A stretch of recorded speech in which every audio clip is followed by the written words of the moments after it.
자녀 삼아주시니 감사 찬양합니다.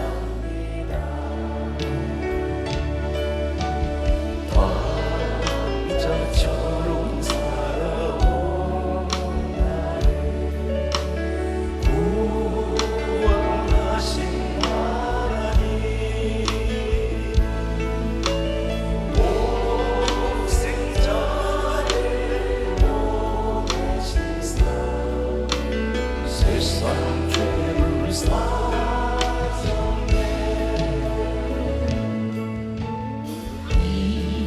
이제 무엇으로 받으리까? 널 못 크신 그 사랑, 오직 주님께만 드립니다. 이 몸 받아주소서. 나를 구원하신 예수님, 그 몸 올라 부르네. 나를 제자 삼아주시니 감사 찬양합니다.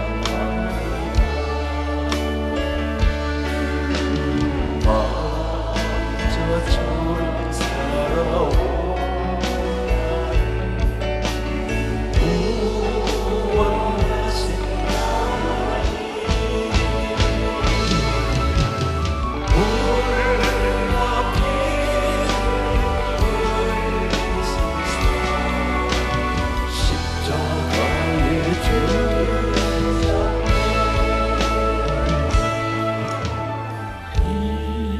이제 무엇으로 갚으리까? 그 몸 올라 부르네.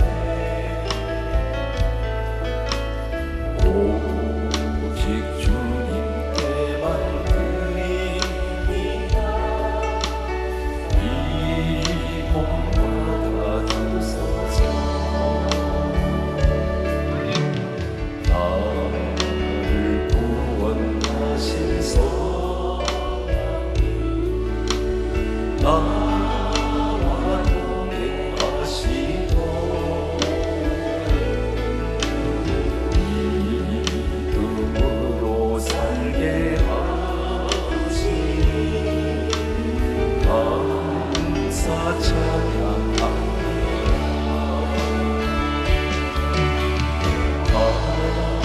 왕자처럼 살아온 나를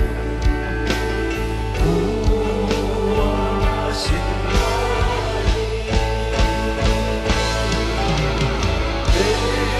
내게는 주옵소서. 주의 길을 가옵니다.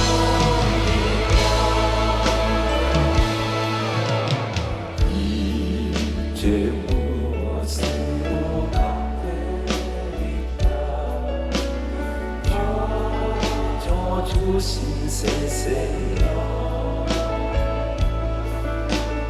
오직 주님께만 드립니다. 이 몸 받아주소서. 오직 주의 사랑을 외영 기뻐 노래합니다. 이 소망에 기쁨 땅에서 주께 사랑드립니다. 오직 주의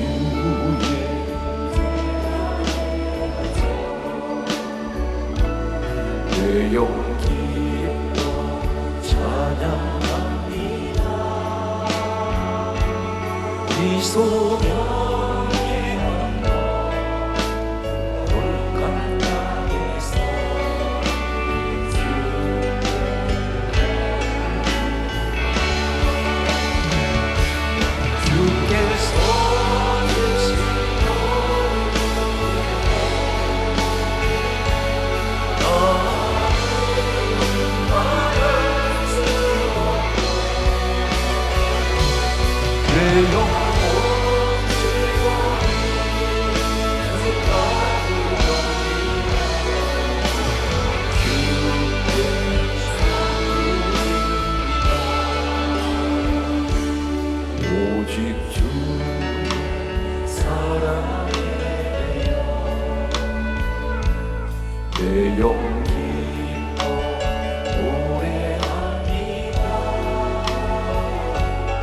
이 소망의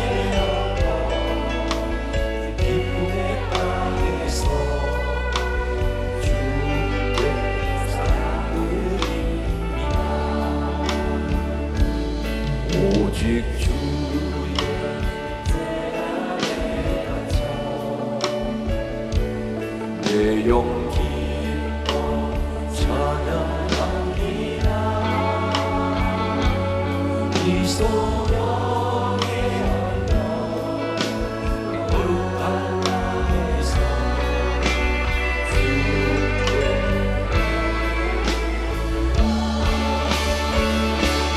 주께 손으신 나를 말할 수 없네. 내 영혼 즐거이 주 따르갑니다.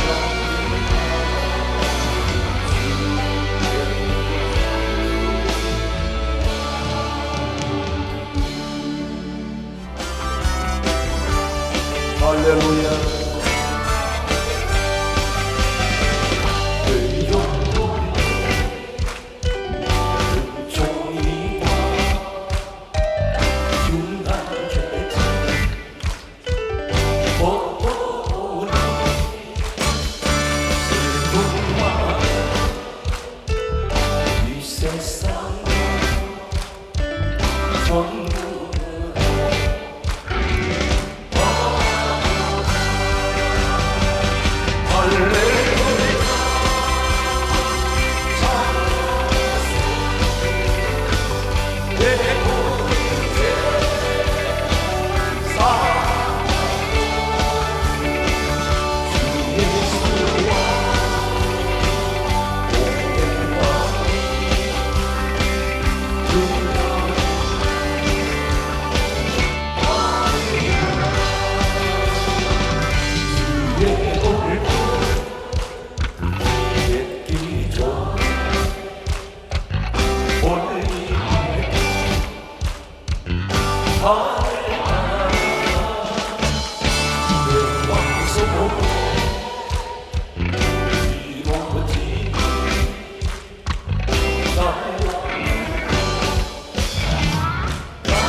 속에 여러 단계가 깨끗이 쉬고 예수와 그로를 그대는 영을 마구대나 그의 십자가를 보이는가 예수의 보혈로 그의 이시여 속에 여러 단계가 깨끗이 쉬고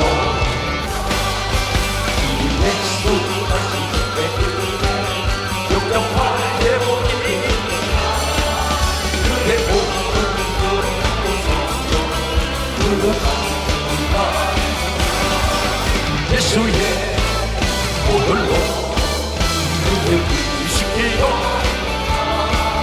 마음 속에 여러 단계가 깨끗이 시기여 모든 죄에 엎어진 내 몸 주 앞에 물같이 솟아나는 보혈로 모든 예수의 보혈로 그를 이시기여 마음 속에 여러 단계가 깨끗이 시기여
지금 코로나 바이러스는 전 세계를 모든 것을 마비를 시켜놓고 있습니다.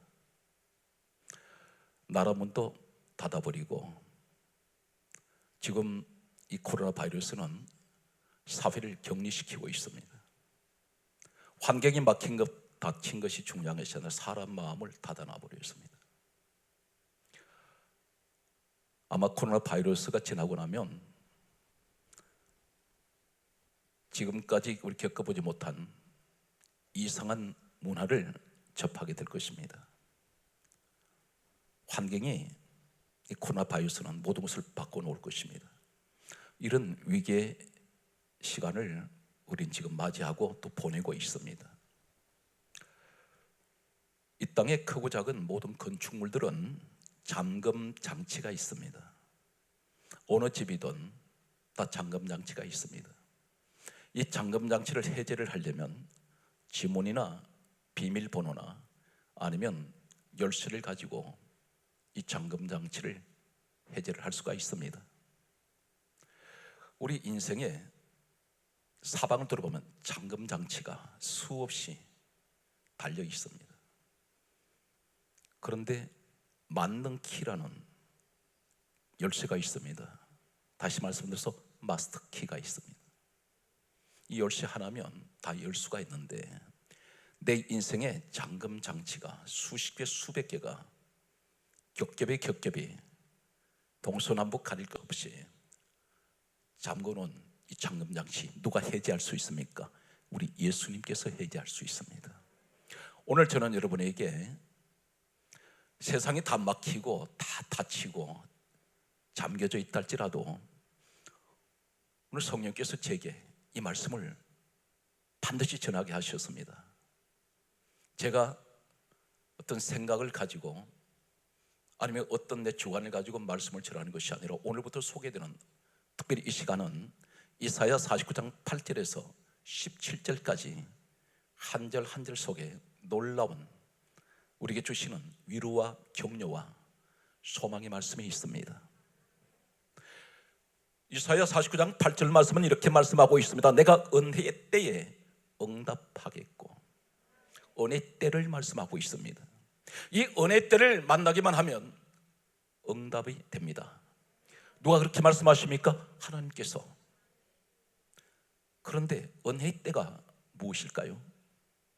이 응답이란 말은 포괄적인 말씀입니다. 내게 응답되지 않았던 것들, 우리는 예수 그리스도로 말미암아 구원을 받았는데 이 땅을 살아가는 동안에 수많은 받아야 될 응답이 있습니다.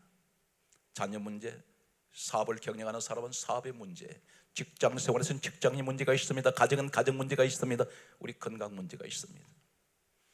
수많은 우린 기도를 통해서 응답 받아야 될 많은 기도 제목이 있습니다. 그런데 하나님께서는 한마디로 말씀합니다. 은혜 때를 만나면 응답이 있다. 누가 그렇게 약속하세요? 우리 하나님께서. 그분이 마스터 키를 가지고 있습니다. 문제의 열쇠 키를 가지고 있는데 우리 하나님께서 그렇게 말씀합니다. 은혜 때를 만나면 내가 응답하겠고. 은혜가 무엇인가요? 요한복음 1장 17절에 우리 주님께서 이렇게 말씀하셨습니다. 은혜와 진리는 예수 그리스도로 말미암아 온 것이라. 누구로부터 이 은혜가 옵니까? 예수 그리스도로 말미암아. 이 은혜는 돈으로 쓰고 사는 것이 아닙니다. 내가 노력해서 얻는 것이 아닙니다. 값으로 지불하고 얻는 것이 아니라 값없이 무조건적인 하나님의 선물이 은혜입니다. 그런데 이 은혜를 내가 가지려면 어떻게 됩니까? 예수 그리스도부터 오는 이 은혜는 에베소서 1장 4절에 누구에게만 이 은혜를 주시냐면 성경은 한마디로 말씀합니다. 창세전에 누구든지 예수 그리스도 안에 있는 사람은 택함 받았습니다. 예수 그리스도 안에 있는 사람에게만 이 은혜의 선물이 주어집니다. 그렇다면 교회는 나오는데 나는 예수 그리스도 안에 있는지 세상 밖에 있는지 모릅니다. 성전 신앙이 얼마나 중요한지 아십니까? 이불 속에서 하나님은 예배 드리려고 한 적 없습니다. 소파에 누워서 그 예배 드리려고 한 적 없습니다. 구약 성경에 보면 예루살렘에 수많은 사람들이 절기가 되면 예배 드리기 위해서 수많은 길을 걸어오는 사람들이 있습니다. 이 사람들은 지금으로 말씀드리면 너무 거리가 머니까, 환경이 어려우니까 하나님 여기서 예배 드려도 하나님 받으시겠죠, 이렇게 말하는 분들이 있을 것입니다. 그런데 그들은 수많은 길을 걸어서 예배를 드리러 왔습니다. 동방에서 온 박사들이 있습니다. 반드시 성탄이 되면 어김없이 동방 박사들을 얘기를 합니다. 이 사람들은 머나먼 수많은 길에서 걸어온 사람입니다. 왜 왔습니까? 예수님 뵈려고 왔습니다. 오늘 사랑하는 성도들, 이 자리에 함께 하신 여러분들에게 특별히 하나님께서 마지막 때 말씀하신 것은 내가 인자가 다시 올 때 너희들에게 믿음을 보겠느냐. 진정으로 여러분 인정받는 믿음의 주인공인 것을 믿습니까? 오늘 이 자리에 하나님께서 특별하신 축복을 이 자리에 약속을 하실 것입니다. 가장 중요한 것은 은혜의 때에 내가 너에게 응답한다. 그러면 하나님, 나는 예수 그리스도 안에서 이 은혜를 내가 받았는데 이 은혜를 받은 사람은 어떻습니까? 나는 구원의 은혜를 받았습니다. 나는 그러므로 하나님 앞에 감사하며 하나님 이 은혜 속에서 기쁨을 누리며 날마다 은혜 속에서 감사하며 하나님 자녀된 요한복음 1장 12절에 말씀하신 대로 나는 하나님의 자녀가 되었으니 이 은혜 가운데 내가 살아가고 있습니다. 환경은 찢어질 듯이 힘들고 어렵습니다. 그러나 나는 하나님 자녀로서 나는 예수 그리스도로 말미암아 구원을 받았고 죄 사함을 받은 하나님의 사람입니다. 그러므로 세상 환경이 아무리 어려도 내 마음에는 날마다 은혜의 기쁨이 있고 감사가 있습니다. 그러므로 오늘도 이 자리 주여 내가 예배를 드리나이다. 오늘 이런 사람에게는 반드시 은혜의 때를 만났습니다. 이 은혜의 때를 만난 사람은 불안하지가 않아요. 은혜의 때를 만난 사람은 두려워하지 않습니다. 은혜의 때를 만난 사람은 절대 절망하지 않습니다. 왜 그렇습니까? 하나님이 지키고 계신다는 것입니다. 이것이 값없이 주신 하나님의 선물로 주신 은혜입니다. 구원을 받은 사람에게 이 은혜를 주셨는데, 그렇다면 은혜의 때를 만나면 첫째는 무엇을 말씀합니까? 이사야 49장 8절은 이렇게 말씀합니다. 장차 내가 너를 보호하며, 대단히 8절에서 가장 강조하는 말씀은 장차 내가 너를 보호하리라. 여기서 중요한 말씀은 어떤 말씀입니까? 지나간 과거가 아닙니다. 장차, 앞으로 너의 인생이 끝나서 천국 들어가는 그 자리까지 하나님께서는 이 땅에 살아가는 모든 시간마다 장차 내가 너를 보호할 것이야. 어떻게 말씀합니까? 은혜 때를 만나라는 것입니다. 예수 그리스도 안에 있으면 반드시 하나님께서 앞으로 우리가 살아가는 모든 미래를 우리 하나님이 통제하시고 지키시고 축복하신다는 사실입니다. 그때가 언제입니까? 내가 주님을 만난 그때가 은혜의 때가 됩니다. 구원받은 그때가, 죄사함 받은 그때가 내가 은혜의 때입니다. 사랑하는 성도들, 이 현장인 것을 믿습니까? 성경 말씀은 계속해서 다음 같은 말씀을 하고 있습니다. 이사야 49장 9절에 이렇게 말씀합니다. 은혜의 때를 만났을 때 응답하신 하나님은 첫째는 8절에서는 장차가 내가 너를 보호할 것이며, 두 번째는 창세기 49장 9절은 이렇게 말씀합니다. 잡혀있는 자에게 나오라 말씀합니다. 무엇에 잡혔나요? 환경이 우린 잡혀버렸습니다. 코로나 바이러스는 전 세계를 잡아놓았습니다. 모든 것을 마비시킵니다. 창살 없는 감옥을 만들어 놓았습니다. 코로나 바이러스뿐 아니라 우리 각 개인의 현장을 돌아보면 환경에 갇혀있는 사람이 있습니다. 물질에 갇혀버렸습니다. 질병 때문에 고통 가운데 갇혀 있습니다. 병원에 들어 누워 있습니다. 고통 가운데 있습니다. 모든 것이 잡혀 있습니다. 그런데 하나님께서 은혜의 때를 만나는 사람에게는 장차 내가 너를 보호하며 잡혀있는 자를 나오란 말씀은 포로된 것에서, 잡혀있는 것에서 풀어주시겠다는 것입니다. 잡혀있는 자에게서 나오라. 이사야 49장 9절 말씀입니다. 이사야 49장 9절에는 세 가지가 나옵니다. 잡혀있는 자에게 나오라 말씀하시더니 흑암에 있는 자에게 나타나라 말씀합니다. 흑암은 칠흑같이 어두운 것을 말합니다. 빛 가운데로 나타나라 이렇게 말씀합니다. 우리 하나님께서 다 끌어내세요. 오늘 이 현장 되시기를 예수 이름으로 축복합니다. 사랑하는 성도 여러분, 우리는 그러므로 가장 중요한 것은 하나님이 우리에게 원하시는 것은 한 가지밖에 없습니다. 은혜의 때를 만나라는 것입니다. 나는 구원받은 사람이기 때문에 날마다 환경에 찌들리고 환경이 아무리 나를 짓누른날지라도 나는 그게 구속되지 않습니다. 내 마음은 날마다 주여 기쁨과 감사만 있기를 원합니다. 이것이 은혜 받은 사람의 은혜 때를 만난 오늘 그 응답의 시간입니다. 그렇다면 하나님, 내 장차 나의 모든 것을 보호해 주시고 나를 하나님께서 잡혀내 이렇게 나오게 해주신 하나님, 흑암의 칠흑같이 어두운 곳에서 그 환경에서 나를 빛 가운데로 인도하시는 주여, 성경 말씀은 계속해서 이렇게 말씀합니다. 이사야 49장 9절의 세 번째 하시는 말씀은 모든 헐벗은 산에도 그들의 풀밭이 될 것이라. 헐벗은 산입니다. 민둥산입니다. 무엇을 심어도 싹이 나지 않습니다. 다 죽어버립니다. 헐벗은 산이 있습니다. 그런데 모든 헐벗은 산이 그들의 풀밭이 될 것이란 말은 사망의 땅이 변하여 생명의 땅이 되고 아무것도 자라지 않는 그 땅이 이제는 하나님께서 모든 만물이 자라 올라오는 기름진 땅으로 바꿔주신다는 것입니다. 이것이 어떤 사람입니까? 은혜 때를 만난 사람에게 주시는 응답입니다. 사랑하는 성도 여러분, 환경이 힘들고 코로나 바이러스가 나를 아무리 힘들게 한다 할지라도, 불안하게 한다 할지라도 마음마저 불안하지 말고 마음의 평안을 가지시기 바랍니다. 기도하는 사람에게는 반드시 주님께서 평안을 주실 것입니다. 저는 간절하게 소망합니다. 주여, 우리 민족이 코로나 바이러스부터 잡혀있는 것에서 해방되게 하여 주시고, 하나님, 우리 한국교회가 다시 예배가 회복되게 하여 주시옵소서. 계속되는 말씀을 소개합니다. 성경 말씀을 보게 되면 이사야 49장 10절 말씀을 소개합니다. 여기에도 세 가지가 말씀하고 있습니다. 그들이 줄이지도 아니하고 목마르지도 아니하리라. 배고프거나 갈증이 오지 않는다는 것입니다. 인생의 갈증을 느끼지 않습니다.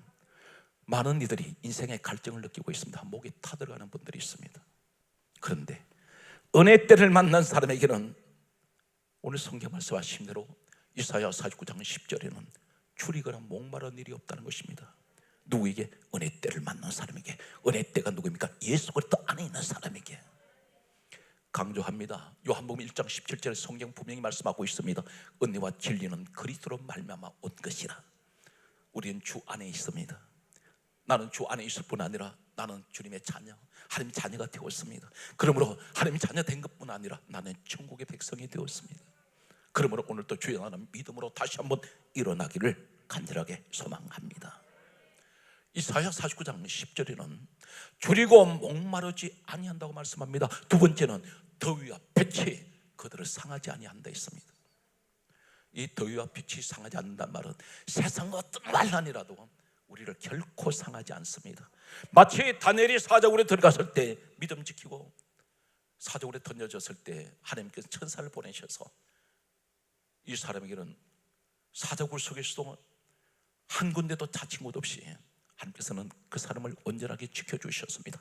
사드락 메삭 아벳네고가 불 속에 들어갔을 때도 머리카락 하나 탄 냄새가 나지 않습니다. 거슬린 냄새도 없습니다. 바로 여러분이 그 주인공이 되시길 바랍니다. 오늘 성경 말씀은 계속해서 이렇게 말씀하고 있습니다. 이사야 49장 10절에 말씀하시는 세 가지를 정리하면 줄이고 목마르지 아니할 것이며 더위와 볕이 그들을 상하지 아니할 것이고 샘물 근원으로 인도하신다 있습니다. 샘물 근원으로 인도합니다. 근원입니다. 물샘이 물이 흘러내리는 물이 솟아 올라오는 자리가 어느 자리인지를 강줄기가 아니라 물이 샘물이 솟아오르는 그 원천으로 인도한다는 것입니다. 여기가 어디입니까? 하나님께서 인도해 가세요. 내가 스스로 간 것이 아니라 우리 하나님께서 인도해 가시는 이곳이 어디입니까? 성경 말씀은 이렇게 강조하고 있습니다. 요한복음 7장 38절의 말씀 보게 되면 예수님께서 이렇게 말씀합니다. 누구든지 목마른 자들은 다 내게로 오라. 나를 믿는 자들은 그 배에서 생수의 강이 솟아 올라오리니. 샘물 근원은 예수 그리스도를 말씀합니다. 오늘 주님을 만나는 시간 되시기 바랍니다. 주님 앞에 나오신 사랑하는 성도 여러분, 주님 앞에 간절하게 구하세요. 반드시 내 인생에 줄이고 목마른 일이 없으며 더위와 볕이 나를 상하지 않습니다. 왜 그렇습니까? 내게 인생의 갈증을 해소해 주는, 해결해 주시는 샘물 근원 되시는 예수 그리스도가 계십니다. 오늘 성경 말씀은 계속해서 우리에게 하시는 말씀이 있습니다. 그런데 믿음 생활을 하면서 날마다 은혜 생활을 하고 있는데도 내 마음의 걱정, 두려움, 염려는 막아내질 못하고 있습니다. 여호와께서 나를 버리시며 주께서 나를 잊으셨는가? 무엇을 말합니까? 분명히 은혜 때를 만났는데 순간순간 나를 불안하게 만들고 염려가 떠나지 아니하는 그 순간에 나는 그런 생각을 가질 때가 있습니다. 하나님은 나를 버리셨는가? 아니면 나를 잊어버리셨는가? 왜 내가 기도하는데 하나님이 응답하지 않습니까? 내 가정에 환난이 왔는데 하나님, 나는 분명히 은혜 때에 내가 있는데 왜 이렇게 하나님 계속되는 고난이 있나요? 이해를 하지 못할 때가 있습니다. 나는 하나님 앞에 올바로 살아가려고 하나님을 위해서 기도했는데 상황은 정반대의 방향으로 흘러갈 때가 있습니다. 이럴 때 하나님, 나를 버리셨나요? 아니면 나를 잊어버리셨습니까? 그런데 하나님 뭐라고 말씀하는지 아십니까? 이사야 49장 13절에 다음 같은 말씀을 하고 있습니다. 하늘이여 노래하라, 땅이여 기뻐하라, 산들아 즐거워하며 노래할지어다. 여기서 뭘 말씀하는지 아십니까? 이사야 49장 13절에 이렇게 말씀합니다.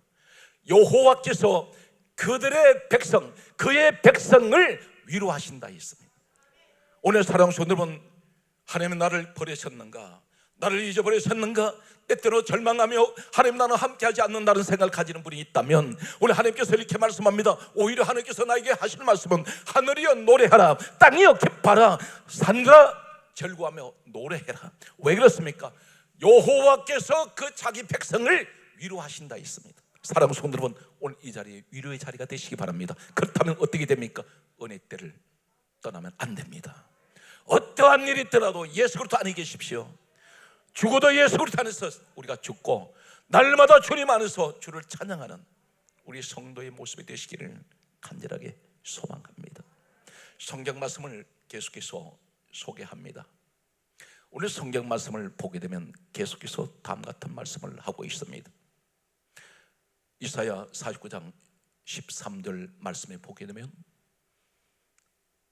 하늘이여 노래하고 땅이여 기뻐하며 산들아 절구하고 노래하라.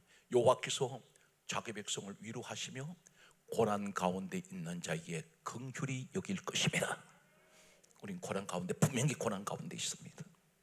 찌들리는 고난, 짓눌리는 고난, 마음의 고통. 그런데 하나님은 알고 계신다는 겁니다.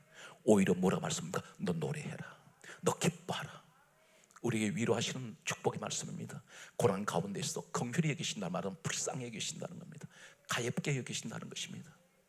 오늘 사랑하는 성도 여러분, 성경 말씀은 뭐라고 말씀한지 아십니까? 그러면서 우리에게 하시는 말씀은 대단히 귀하고 복된 말씀을 우리에게 주고 계십니다. 오늘 성경이 이렇게 말씀하고 있습니다.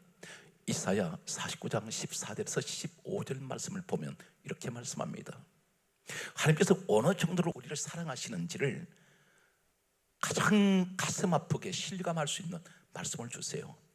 여인이 어찌 젖먹는 자녀를 잊겠으며, 그렇게 말씀하시면서 자기 태에서 난 아들을 긍휼히 여기지 아니하겠느냐, 그렇게 말씀하시면서 이렇게 말씀합니다.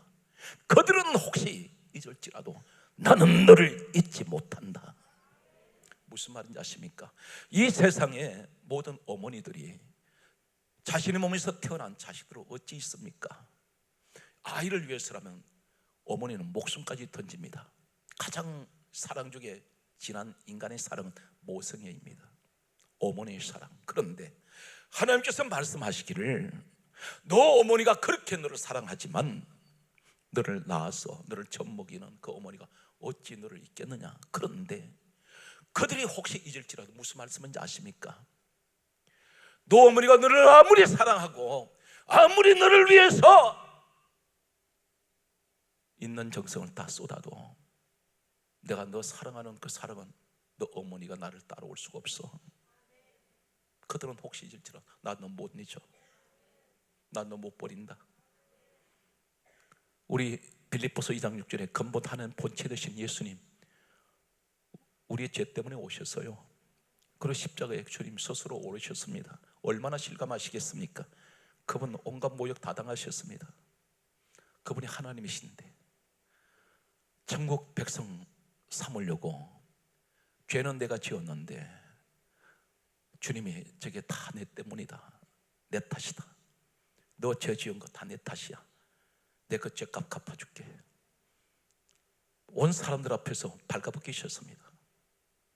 손과 발 다 찔리시고 머리에 가시 채셔시고 십자가에서 그 고통적인 창으로 또 찔리시고 3시간 동안 십자가에 매달리셔서 불과 피 다 흐르도록 고통당하신 것은 세상에 아무리 모성애가 진하고 강해도 우리 주님의 사랑은 비교할 수가 없습니다.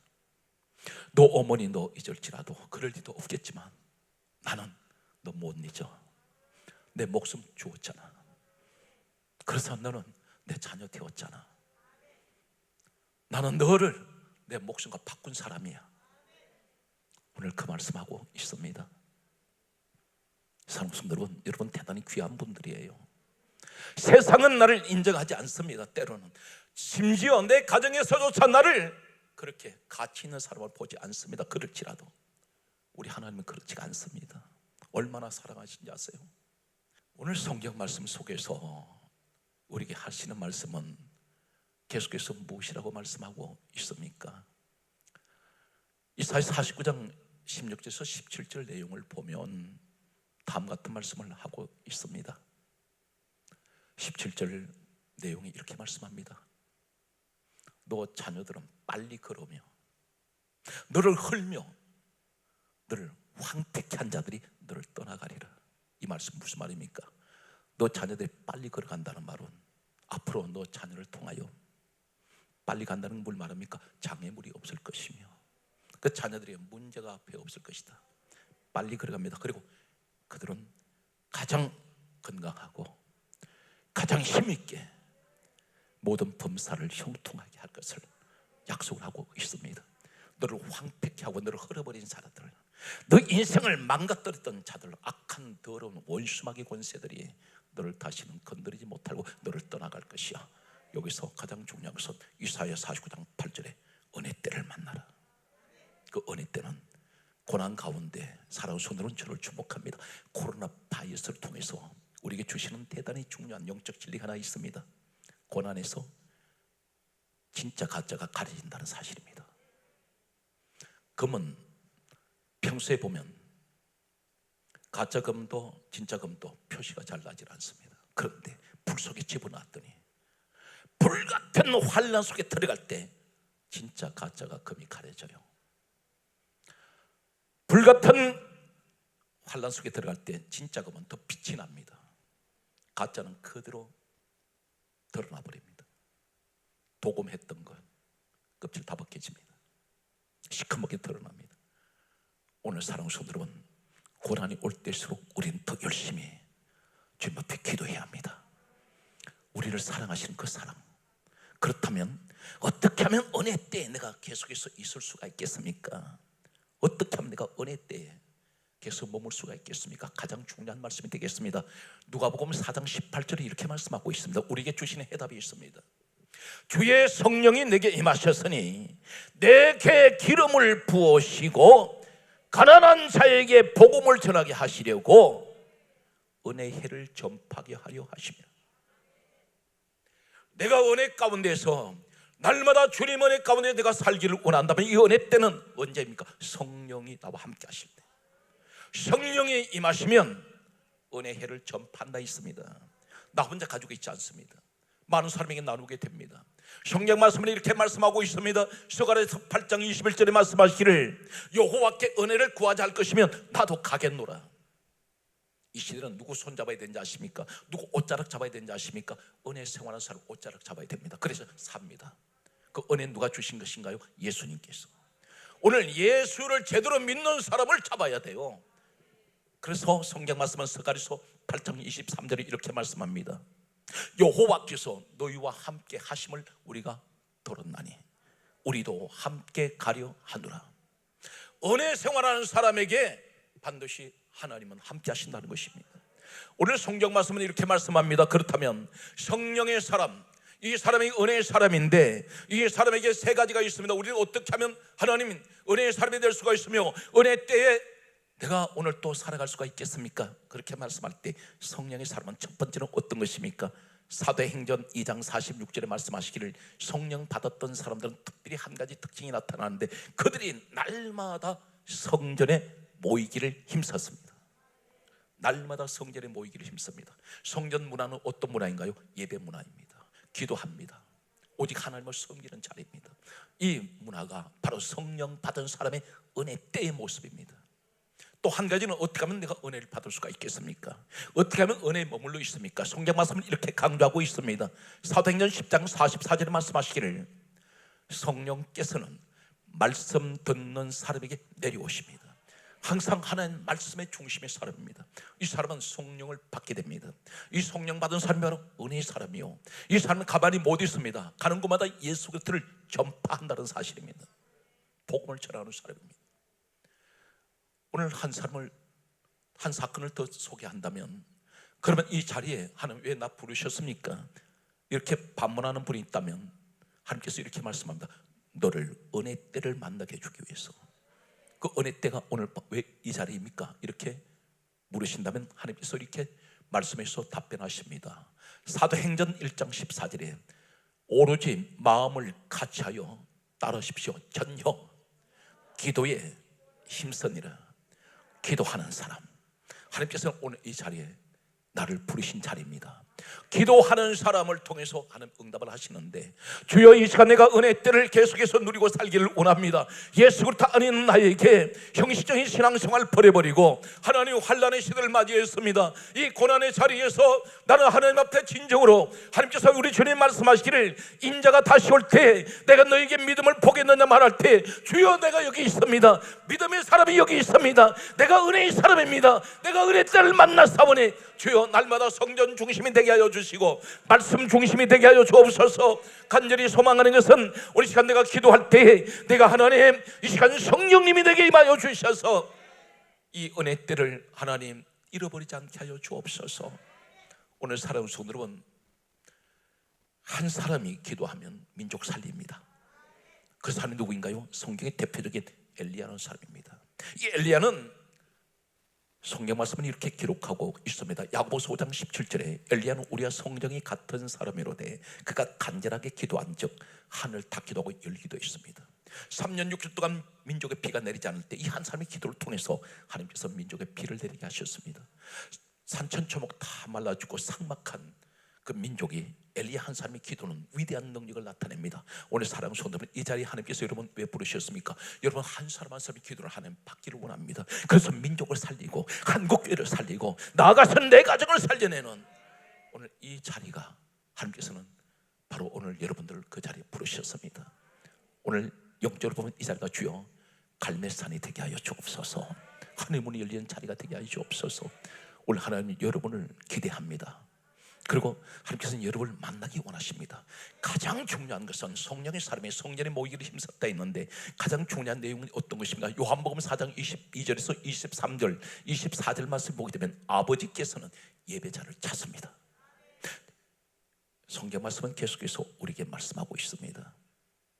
시편 50편 5절에 하신 말씀이 나의 성도를 내 앞에 모으라. 그들은 제사로 나와 언약한 자들이다. 제사는 예배입니다. 분명 이 자리는 여러분이 빈손으로 왔다 빈손으로 돌아가는 자리가 아닙니다. 반드시 하나님께서 무엇인가 내게 우리 자리에 응답하시려고, 그래서 은혜 때를 만나게 하시려고 오늘 이 자리에 부르신 것을 믿습니까? 오늘 여러분 반드시 하나님 오늘 이 시대에 은혜가 말라버리고 예배 생활이 말라버리는 이 시대에 하나님께서는 여러분을 통해서 이 예배를 받으십니다. 한 가지를 기억하십시오. 다니엘서 9장 27절에 성경은 말씀하기를 마지막 때에는 하나님께서는 제사와 예물이 금지된다고 했는데 오늘 여러분들은 그 제사와 예물, 제사는 예배를 말합니다. 오늘 사탄 마귀가 마지막 때에 예배를 금지시키고 하나님 앞에 드려지는 예물을 금지시키는 이 시대에 여러분 이 밤에 하나님께서 부르셔서 예배를 받으시고 계십니다. 그렇다면 여러분들은 분명 하나님께서 선택하셨고 그리고 은혜 때를 만난 이 자리에 가장 갈급한 이 시대에 여러분을 통해서 하나님 영광을 받으십니다. 사랑하는 성도 여러분, 은혜 때를 잃어버리지 마십시오. 은혜 때를 만날 때에 반드시 하나님께서는 오늘 약속하신 소개해드린 이 말씀이 전부 여러분에게 응답이 주어질 것입니다. 반드시 여러분 가는 곳곳마다 놀라우신 성령의 역사가 늘 함께 하시기를 예수 그리스도 이름으로 간절하게 축복합니다.